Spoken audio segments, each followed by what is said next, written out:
Okay, let's dive right into this explainer. Right now, there's just a massive disconnect between the shiny economic headlines we see on the news and the actual financial reality we feel every single day. I mean, it's like a giant puzzle where the pieces just don't fit. We're currently looking at two massive, deeply interrelated economic illusions playing out. And today, we're going to break down the hard data to see what's really happening beneath the surface.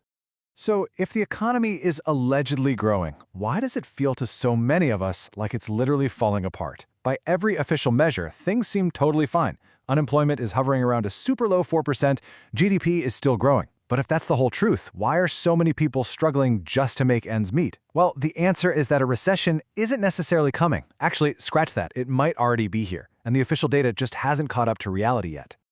Just take that 4.4% unemployment rate. On the surface, it sounds fantastic, but it completely ignores the 1.6 million ghost workers who have simply vanished from the statistics entirely since the pandemic. They aren't counted as unemployed because, well, they stopped actively looking for a job. So while the headlines cheer on this strong labor market, underneath the hood, there's a steady, quiet drift of people who have just given up. And this delay really happens because of how we actually measure economic downturns. Recessions are always declared retroactively. The National Bureau of Economic Research, or NBER, requires comprehensive, confirmed data before making anything official. Take a look at the timeline from the 2008 financial crisis. The recession actually started in December 2007, but the NBER didn't officially declare it until December 2008. That's a full year later, after Lehman Brothers had already collapsed and the market was completely in freefall. You could easily be living through a recession right now and not know it officially for months. Which brings us to the real accounting magic happening in our labor market. 181,000 net new jobs were created in 2025. But here is the massive catch. Full-time jobs are quietly disappearing, and part-time gigs are taking their place. If a worker loses a solid full-time job with benefits and has to piece together two part-time jobs just to stay afloat, the government actually counts that as net job growth. We have millions of people working part-time because they literally can't find full-time work. It's kind of like bragging that everyone has a roof over their heads while completely ignoring the fact that they were forced to move from houses into tiny, cramped studio apartments. Now, when the quality of jobs drops, people still have to fill the financial gap somehow, right? And they're doing it with plastic. Credit card debt just hit a massive, record-breaking $1.28 trillion at the end of 2025. To put that into perspective, since 2020, cumulative inflation has spiked over 25%. People aren't swiping for convenience or luxury vacations anymore. They're borrowing just to cover the absolute basics. The media might brag about consumer spending remaining strong, but consumers aren't spending more because they earn more. They're spending more because they're borrowing more. But here is the absolute kicker: the sheer cost of that borrowing. The average interest rate on those credit cards is now sitting around a whopping 22%. And at the exact same time people are taking on this incredibly expensive debt, the personal savings rate has plummeted. Historically, Americans saved around 8% of their income. Now, it's dropped to just 4.5%. Households are stretching themselves incredibly thin with debt just to maintain their baseline lifestyle while real income stagnates. I mean, this is absolutely textbook pre-recession behavior. And it's not just everyday consumers feeling the pain. Look at this entire constellation of warning signs lighting up across the broader economy. The leading economic index, which is designed specifically to predict recessions, has declined for 6 consecutive months. Corporate distress is rising too, with commercial bankruptcies up over 7% to more than 24,000 filings. That's the highest in over a decade. Labor participation is falling, and savings are vanishing. This isn't just one metric having a bad month. This is like your car's check engine light, oil pressure warning, and brake light all turning on at the exact same time. So what does this all mean? Why isn't the official dashboard flashing red? It all comes down to a principle known as Goodhart's law. Basically, the moment a metric becomes a target, it stops being a good metric. Once policymakers, institutions, and markets start trying to optimize for a specific number, like keeping that headline unemployment rate low or maximizing GDP output, they stop optimizing for actual reality.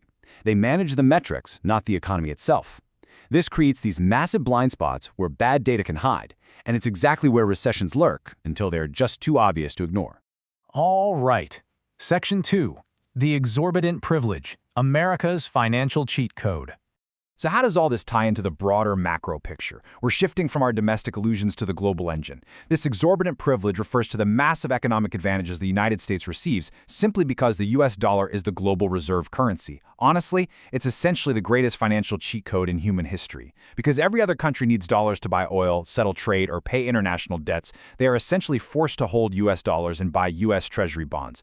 This guarantees the US access to the cheapest capital on Earth, saving the country an estimated $200 billion every single year. No big deal, right?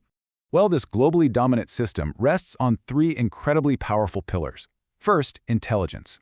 Because international trades clear through U.S. systems, America gets this unparalleled bird's-eye view over global trade data. They see exactly who is buying and shipping what. Second, investment. The constant global need for dollars creates this guaranteed demand for U.S. debt, which funds the government incredibly cheaply.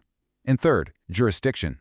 It gives the U.S. the power to act as the supreme global regulator, including the immense power to freeze foreign assets.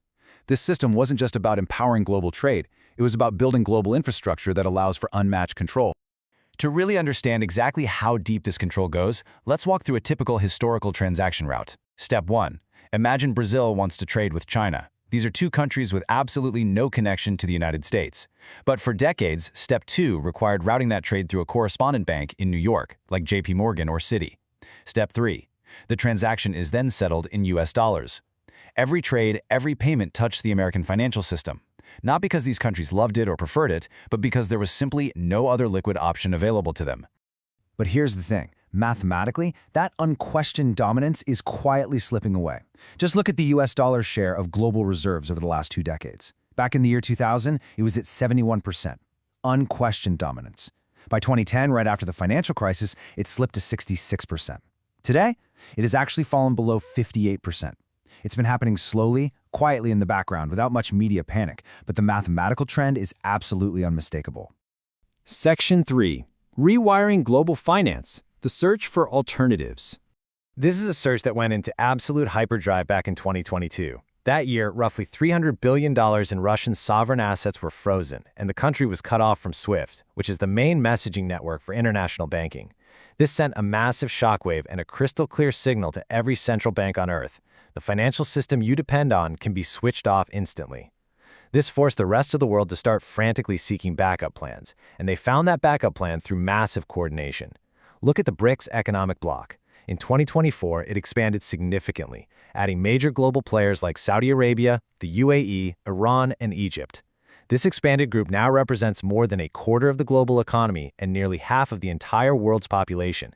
They are actively creating infrastructure to operate entirely outside of the old Western-led rules.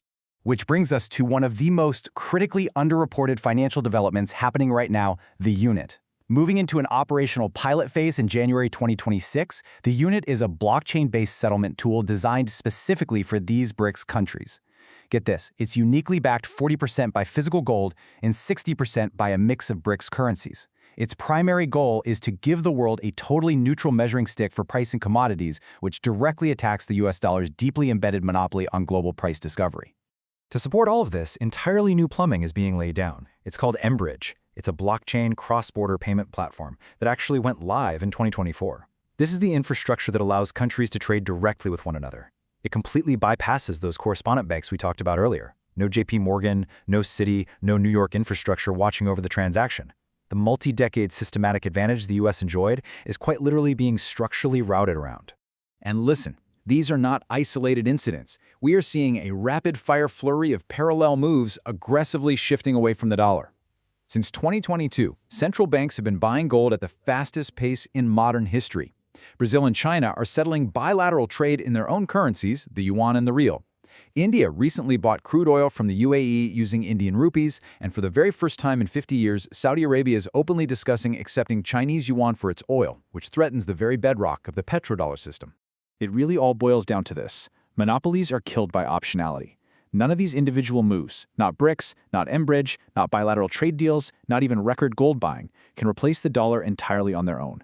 But the truth nobody really talks about is that nobody chose the US dollar because they loved it. They chose it because there were absolutely no other options. For the first time in over 80 years, legitimate, functional options are finally starting to exist. Section 4. The looming reality check. When the numbers finally catch up. So we're literally witnessing a massive dual economic shift happening in real time. On one front, we have the severe decay of the domestic consumer's wallet, currently masked by manipulated metrics and accounting magic.